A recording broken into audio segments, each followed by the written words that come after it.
Bismillahirrahmanirrahim. Ad-darsu thamin. 8. ders. Arkadaşlar, bugünkü dersimizdeki mühim noktalık grammatika bunu 3 noktaga yig'inchoqlanadi. İsmi tutarıyla birincisi bedellik birikme. İkincisi kesik eliflik isimning oxirisining i'rob birlishi, ya'ni kesik eliflik isim deganimiz ismi maqsur deydi arabcha. İsmul maqsur oxirisi a deb to'xtab, masalan arabcha Musa, Isa, Mustafa, Amerika degandek oxirisi a bilan to'xtaydigan ismlarning oxirining i'robini qandoq bir taraf qilamiz? Oxiriga harakat bergan vaqtda bu odatdagi ismga o'xshash o'qilinmaydi emasmi? Mushlarning ahvoli. Uchinchisi, men oldingi darslarda azdir ko'pdir sizlarga furitib o'tgan mabniy ismlar to'g'risida. Ya'ni mabniy ism deganimiz qatqa ism deb tushungan, ham oldingi darslarda. Masalan, buning oxirisiga i'roblar ta'sir qilmaydigan, ya pash zar zir o'qilmaydigan, ammo ma'ni jihatda pash zar zir o'qilgandek muomala qilinadigan mabniy ismlar. Esingizda tutinglar. Birinchisi badallik birikma. Ikkinchisi kesik eliflik ismlar, ism maqsurlar. Üçüncüsü mabni isimlarning i'rob masalasi. Endi birinchisi badallik birikmani tushunishdan ilgari avval biz oldingi darslardagi ikki xabarlik jumlalarga bir qarab chiqaylik. Masalan, oldingi darsda biz yaqinni ko'rsatish va yiroqni ko'rsatish almashlarini so'zlagan. Masalan, hada kitabun, bu kitob. Zalika kitabun, avu kitob. Endi mushu jumlani biz grammatikalik o'rinni surishtiq qilib tahlil qilgan vaqtimizda hada kitabundagi hada egisi kitabun xabari hisoblanadi. Biz ega xabarini tushunadigan vaqtda ega iniq ism bo'lishi kerak. Xabar iniqsiz ism bo'lishi kerak. Ya'ni ega ma'rifa, xabar nakira bo'lishi kerak degan bir g'iz gapni qilgan. Qarab baqsaq hada va zalika bular iniq ism. Bir gapni qo'shib qo'yay. Ko'rsatish almashlarining hammasi iniq ism hisoblanadi. Hamda kitabun degan bilak bu iniqsiz o'g'achqa biz majumlani tushunishimizda bu kitob. Zalika kitobni avu kitob deb tushunib, haza iga kitabun xabar deb tahlil qilgan. Hamda agar sizlarning oldinglarga haza kitabun degan jumladagi kitob degan bilak iniq holatga kelib qolsa, masalan ismni iniq qilish uchun qanday qildik? Alif lam kirgizdik. Masalan kitobni iniq qilish uchun al-kitob qildik. Bu to'g'risida biz oldinda so'zlagan, bayt al-bayt, kitabun al-kitob. Alif lam kirgani iniq holatda. Agar shu haza kitabun degan jumladagi igi xabar, ya'ni mubtada xabarlik jumladagi kitob degan bilakka alif lam kirib qolsa, ya'ni hazal kitobi bo'lsa, bu vaqtda buni nima deb tushunamiz?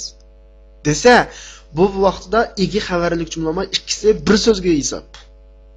Jumlada muomala qilishda hazal kitob bir so'zga, ya'ni bu kitob. Uyg'urchada farqlantiramiz, ha? Ilgirki oldida haza kitob degan holatda bu bir kitob. Bir butun jumla bitib chiqdi. Hazal kitob degan vaqtda bu kitob. Tahi jumla oyoqlashmada oxirisida bu kitob qimmat, bu kitob yaxshi, bu kitob cho'ng degandek jumlaning bosh bo'lagi hisoblanadi. Hisobda hazal kitob ikkisi qo'shilib bir bo'lakka hisob. Mushu qurilmani qandaq birikma, qandaq qurilma deymiz desa, bu badallik birikma. Badallik birikma deganimiz birinchi so'z ma'noni to'liq ko'rsatib bermaydi.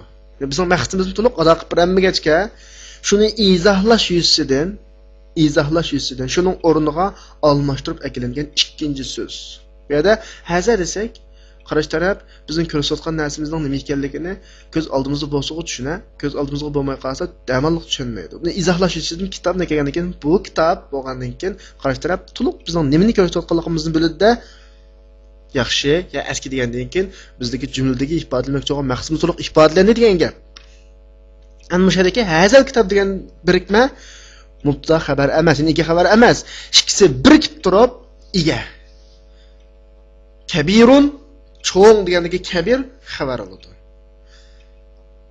Endi badallik birikmaning sharti nima desa, badallik birikmaning sharti birinchi va har ikkinchi bilakning har ikkilisi ya ma'rifa ya nakiralikda o'xshash bo'lishi kerak. Ma'rifa bo'lsa har ikkilisi ma'rifa, ya'ni iniq bo'lsa har ikkilisi iniq. Nakira bo'lsa har ikkilisi nakira. Erlik bo'lsa har ikkilisi erlik. Ayollik bo'lsa har ikkilisi ayollik. Birlik bo'lsa har ikkilisi birlik, ikkilik bo'lsa har ikkilisi ikkilik bo'lish sharti bor. Badallik birikmada badal o'zidan ilgiriki almashtirib kelingan mabdul minhu deymiz arabcha. Oldidagi bilakka hamma jihatda agishishi kerak. Mana bu badalning sharti. Endi sizlarga yig'inchoqroq tushuntirgan vaqtimizda hazadin kimki ismda alif lam bo'lsa yoki ma'rifa bo'lsa ikkisi bir bilak hisoblanib badallik birikma deymiz. Bu ikkisi vaqtda jumla emas, bir bilak hisoblanadi. Agar hazadin kinkaga ism iniqsiz ism bo'lib qolgan bo'lsa, ya alif lam yo'q yoki mudofilli emas, shundami? Shunga o'xshash bunda ism bo'lib qolgan bo'lsa, bu ikkisi ayrim bilak bo'lib bir jumla bo'ladi. Shundoqni tushunib olsak bo'ladi, ha?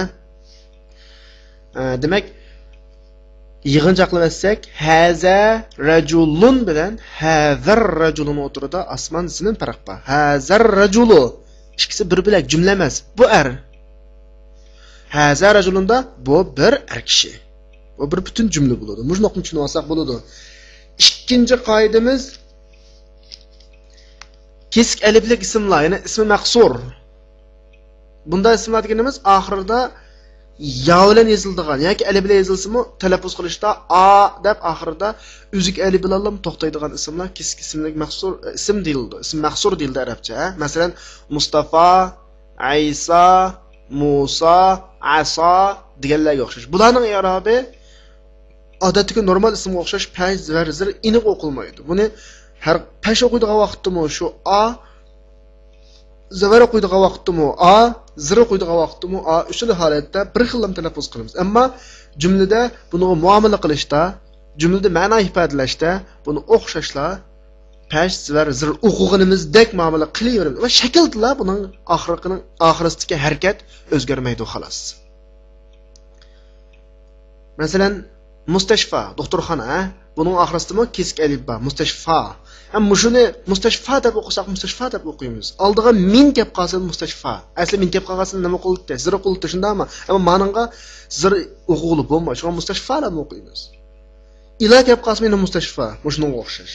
Bu ishki. Uchinchisi, oldingi darslarda ayna, man degan so'zlar uchrab, garchi bu so'zlar jumlada ega bo'lsa-mu yoki oldi qo'shimcha zir o'qitadigan oldi qo'shimchalar kirsimi, bunga ta'sir ko'rsatmagan. Ya buning pash o'qig'inda o'qilib bo'lmagan, ya zir o'qilmagan. Mushta holatni ushurgan vaqtimizda men sizlarga mabni ismlar o'zgarmaydi degan. Bugungi darsimizda dal shu mabni ismlardan amama, xalfa degan ikki so'z uchrab qoladi. Masalan, amama deganimiz oldi. Amamal masjid, masjidning oldi. Xalfal masjid, masjidning keyni degandek. Endi mushu so'zlarni o'xshash yuqoridagidek mabni hisoblanib, mayli u igi bo'lib ketsin, mayli to'ldiruvchi bo'lib ketsin, mayli oldiga zir o'qituvchi oldi qo'shimchalar kelib ketsin, buningga ta'sir ko'rsatmaydi. Mushu nuqtani to'g'ri olsak, bugungi darsda qiynalmay o'tib ketamiz. Endi bugungi darsning so'zlik yo'q o'xshaydi. Biroqlam tekstga tushib ketaylik. Avval men tekstni bir qitim o'qib beray. Hazar rajulu tajirun va zakar rajulu tabibun. Ismu at-tajiri Mahmudun va ismu at-tabibi Sa'idun. Hadha al-baytu lit-tajiri wa dhalika al-baytu lit-tabibi. Baytu at-tajiri amama al-masjidi wa baytu at-tabibi khalfa al-madrasati. لمن هذه السيارة ولمن تلك؟ هذه السيارة للطبيب وتلك للتاجر. هذه السيارة من اليابان وتلك من أمريكا. هذا الرجل تاجر. Bu kishi sodiga. Endi agar mush jumladagi hazar rajul degan bo'lak haza rajulun deb qolgan bo'lsa, bu vaqtda bu kishi demasdan bu bir odam yoki bu bir er deb tarjima qilgan bo'lardik. Ammo hozir badal mubaddallik birikma, bu yerdagi ar-rajul badal, haza mubaddal yoki mabdul minhu. İkisi birikib turib jumladagi bir bo'lak bo'ladi, ikki bo'lak. Haza rajul qo'shilib ikki bo'lak deb tushunsak bo'ladi, ha? Asli haza ega rajul mubaddal, ammo biz yangi o'rganayotgancha haza rajul ikkisi qo'shilib jumladagi ega. Tajirun uning xabari. Zakar rajulu tabibun. Av kishi bo'lsa doktor. Bu qurilma yuqoridagidan o'xshash. İsmu tajir Mahmudun ve ismu tabibi Sa'idun. Sodigarning ismi Mahmud, doktorning ismi bo'lsa Sa'id. Ana majmuldimi ismu tajir yuqoridagi hazrat rajulmi bir birikmaga o'xshash. Bu bir birikma, qanday birikma? Muzaf ilaylik birikma. Biz oldin tushundik ana. Ismi mudaf, at-tajir muzaf ilay. Mudaf ilayning qoidalarining ekanligini to'g'riliqmi biz tushunmagan. Ana at-tajir men gözlari qildi muzaf ilay o'xshash. Hamda muzaf ilay har ikkisi qo'shilib jumladagi bir bo'lakka hisob, ya'ni mubtada, ya'ni ega. İkisi qo'shilib ega. Mahmud uning xabari. Ismu tabib ismu tajir bilan o'xshash. Hazal baytu lit-tajir. Bu uy sodigarning. Ammo o'rinda lit-tajirlik lam uchun nang g'aqirashliq yoki g'atava degan ifodalaydi. Ya'ni bu uy sodigarga tava yoki sodigarning yo sodigar uchundir. Zakal baytu lit-tabib. Zalikal baytu lit-tabib. Aw uy bo'lsa doktorninki. Ammo shu o'rindagi zalikal bayt, hazal bayt degan qurilmalarni tushunib olsak bo'ldi. Hamda lit-tajir lit-tabibning oldi qo'shilmoqchi lam kelib qolgachqa oxirisi zir o'qilyotdi, ha. Baytut tajiri amamal masjid. Sodigarning uyi masjidning oldida. Bu o'rinda ikki bo'lak, mubtada bo'lak, ya'ni ikki bo'lak va xabar bo'lak har ikkisi ikki so'zdan birikkan birikmalar. Masalan, baytut tajiri muzaf ilaylik birikma, amamal masjid o'xshal muzaf ilaylik birikma. Ammo baytut tajirdagi baytu mudaf, tajir muzaf ilay. Baytun normal ism bo'lg'achqa, ega bo'lg'achqa pesh o'qildi. Amamal masjiddagi amam mabni ism bo'lg'achqa xabar bilak degan asli nima qilish kerak? Pesh o'qilish kerak, ammo bu mabni o'g'achqalam zabar o'qiladi, ha. Baytut tabib xalfal madrasati. Doktorning uyisi maktabning keynida. Bu o'rindagi baytut tabib yuqoridagi baytut tabibga o'xshash uning tahlili. Endi xalfal madrasami amamal masjidga o'xshash mabni o'g'achqa asli xabar bilak normal ism bo'lgan bo'lsa pesh o'qildi. Endi bu yerda bu mabni ism bo'lg'achqa bu yana o'z holida o'zgarmasdan turib oldi, ha. Liman hazihi sayyara? Bu mashina kimning? Va liman tilka? Avchu kimning? Ammo o'rinda hazihi sayyara ikkisi bayatni degandek badallik birikma, shundaymi? Liman manning oldiga lam kelib qolgan bo'lsa-mu, oldingi darsda deb o'tgandek bu mabni ism bo'lg'achqa buning zir pash zir o'qilgan man. Aslida sakin o'qildi, davomli sakin o'qiladi, ha. Hazihi sayyara lit-tabib va tilka lit-tajir. Bu mashina doktorning, av bo'lsa sodigarning. Ammo jumladagi qurilmalar oldingi jumlalarda biz tahlil qilib bo'lgan bo'lg'achqa qaytlab o'tmay. Hazihi sayyaratu min al-Yaban va tilka min Amerika. Bu mashina Yaponiyadan degani Yaponiyadan kirgizilgan, Yaponiyada yasalgan degan ma'no. Yaponiyaning va tilka min Amerika. Avu Amerika. Amazlar yengilganga bo'lg'achqa men degan din bo'ladi. Bu yerda ajab ningda tarjima qildik deb qilishingiz mumkin. O'zini tarjima qilsak Yaponiyadan kirgizilgan mashina deb tushunsak bo'ladi. Ammo bizning Uyg'ur tilida bir mashina yoki bir mahsulotningki asli ishlab chiqarilgan o'rniga nisbat bermoqchi bo'lsak, palaniyaning deb ishlatgachga, shu Uyg'ur tiliga moslashib turib tarjima qilgan vaqtda bu mashina Yaponiyaning deb tushunsak bo'ladi, ha. Endi mushadagi bir diqqat qilgan nuqta tilka min Amerikadagi Amerika bu kisk aliflik ism bo'lg'achqa, garchi oldiga min kasimi yabani deb zir o'qildi-ku, unga o'xshash Amerika deb zir o'qilmay o'z betilla o'qilayveradi. Bu kisk ismli ismlarning alohidligi. Oldiga qanday qo'shimcha kelib ketsin yoki jumladagi o'rniga qarab qanday o'qilish kerak bo'lsin, buning ohangi, ya'ni talaffuz oxirininki talaffuz qilish ahvoli o'zgarmaydi. Tekstni tushungan bo'lsak, saboqdoshlar, tamarinlarni ishlataylik. At-tamrin al-awwal. Birinchi ko'nikma ajib anil as'ilatil atiya. Tuandagi savollarga javob bering. Masalan, man hazar rajul man zakar rajul. Bu yuqoridagi tekstga munosabatli savol bo'lg'achqa, cho'qim sira avval tekstni o'zlashtirib bo'lgandan keyin, yodlab bo'lgandan keyin savollarga normal javob berasizlar. Masalan, mau erkim, mau av erkim desa, biz buning javoban masalan, hazar rajulu tajirun, zakar rajul, zalikar rajulu tabibun deganga o'xshash javob bersak bo'ladi. Ikkinchi ko'nikma iqra vaktub. O'qing va yezing. Tövəndəki cümlələrni dəftərinizə imkaniyat bo'lsa ko'p qatim ko'chirib chiqinglar. İmkaniyat bo'lmagan taqdirda chuqur bir qatim ko'chirib chiqishinglar kerak. O'qish masalasiga kelsak, hozir men o'qib beray. Diqqat qilgan nuqtalar yuqorida men tekstda tushuntirganimdek, badallik birikma, mudofillik birikmalar, mabni ismlar, undan keyin kesik aliflagan ism mahsurliq ismlarga alohida diqqat qilinglar. هذا الولد خالد وذلك الولد محمد هذا الرجل مدرس وذاك الرجل مهندس وهذا الكتاب جديد وذلك الكتاب قديم. Bunu şuna oxşaş axırıca oxub çıxanlar. Bunun içindeki 11-ci, 12-cideki Suvaysira, Şivsiya. Ondan keyin İngiltara, Angliyani görürsüdü. Angliyaning ismi. 3-ci məşq. Tövəndəki misalını oqun və tövəndəki cümlələrni şununğa oxşaş özgərtdin. Məsələn, biz bugünkü dərsimizdə nöqtəli öyrənməkçi olan qrammatik bədəllik birikmədə şundaqı dəlil şu əsasda. Həzə kitab mandaq şəkildə gəlsə bu igi xəbər deyilir. Həzə igi kitab xəbər. Əgər bundakı kitab degan böləkə alif lam kelib Həzəl kitab deb gəlsə ikkisi bir cümlə olmasın, ikkisi bir birikmə buludu. Bu vaxtda bədəllik birikmə ikkisi cümlədəki bir bölək. Bütün cümlə bulanmaydı o vaxtda. Əgər həzə kitabın bütün cümlə deb qaraldığı, şunda qaraymızğı manınğa oxşaş həzəl kitab bütün cümlə bulanmaydı. Bəlkə Uyğurcadan fərqlində həzə kitabını bu bir kitab deb tərcümə qılsaq, həzəl kitabını bu kitab deb tərcümə qılırıq. Bu kitab degəndən keyin təqdimimizin axırlaşmağanlığını ifadelanır. Və qalğan məşqlərni şu boyunca işləsək buldu. Məsələn, həzə tabibun debdi. Bununla birilgan işləşkini bizdən tələb qılınan tələb minəl hind. Aşının beşiğa həzə tabibunni bir biləkə aylandırıq. Məsələn, həzə tabibu minəl hindi oxşaş. Qalğan şəklini şu boyunca işləsənglər buludu. 4-cü gün hükmü. Tövəndəki misallarını oqun. Ondan keyin şunun oxşaş sual-cavab şəkilləndirin deyildi. Bizə birilgan misal kitabның rəsmini birib turib, liman həzəl kitab. Bu kitab kimnin?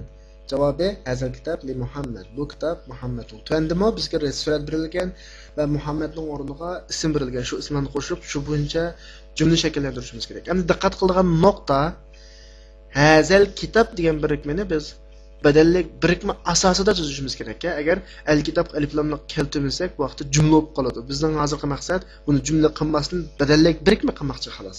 Shu bo'yicha tuzib boqaylik. Liman hazal qalam. Hazal qalamu li Abbasin. Mushu bo'yicha qolgan shakllarini ishlasanglar bo'ladi. 5-chi kun hukmi. Tövəndəki misallarni o'ylanib baqing. Bizga o'ylanib baqishqa berilgan misollar al-baytu fil bayti min al-bayti ila al-bayti. Odatda iki bo'lgan vaqtda al-baytu deb tashib qo'ygan bo'lsa, oldiga fi min iladan iborat oldi qo'shimchalar kelsa zarur qiladi. Odatdagi normal ismlar. Amma tövəndəki 3 isim Mustashfa, Amerika, Almaniya qatorliq ismlar, Almaniya, yəni Germaniya deganlik, qatorliq 3 ismning oldiga qo'shimcha kamisimi bir xil, kasimi bir xil o'qilibdi. Masalan, al-Mustashfa, fil Mustashfa, min al-Mustashfa ila al-Mustashfa. Amerika, fi Amerika, min Amerika ila Amerika degandek.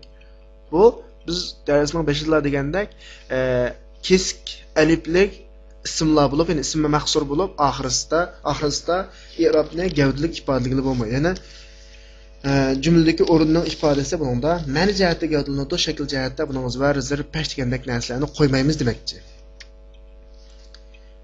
Yuqoridagi so'zlagan qoidaga asosan tuvandagi jumlalarni o'qib yozing deydi. Yozish o'zingizga omonatda. Hada tabibu min Ingiltara. Gerçi min kesim Ingiltara zvar o'qiladi. Zahaba Hamid ila Fransa. Ila kelgan bo'lsa Fransa. Mahmudun maridun huwa al-ana fil mustashfa. Mustashfa fi kelgan bo'lsa fa deblam talaffuz qilinadi. Zahaba Abdullah min Almaniya ila Ingiltara. Min kelgan bo'lsa Almaniya, ila kelgan bo'lsa Ingiltara. Asli normal ismlar qazir qilish kerak, هذا الكتاب لعيسى وذلك الكتاب لموسى. عيسى موسى deganlarmi oldiga qo'shimchalar kelsa, buning oxirining i'robi o'zgarmaydigan ismlar. Hazal muhandisu min Amerika. Yuqorida deb o'tganimizdek Amerika o'xshashlar. Kisk aliflik ism. 6-chi mashq iqro, o'qing. O'qish jarayonida bizning talab qilindigini faqat amama va xalfa mush ikki ismning o'qilishiga diqqat qiling. Endi bu ism men darsning boshida deb o'tganimizdek qanday ismlardir? Mabni ismlar, ya'ni o'zgarmas ismlar. Jumlada qanday bo'lib kelib kelsin, buning asl holati, ya'ni xalfa, amama degan zavar qilgan holda o'zgarmaydi. Masalan, as-sabburatu amamat talibi, hiya xalfal mudarrisi. Boshqa o'xshash aslidagi jumlalarning hammasida shu bo'yicha o'qilsa bo'ladi. O'qib, o'zingizga tarjima qilib, mashq qilinglar.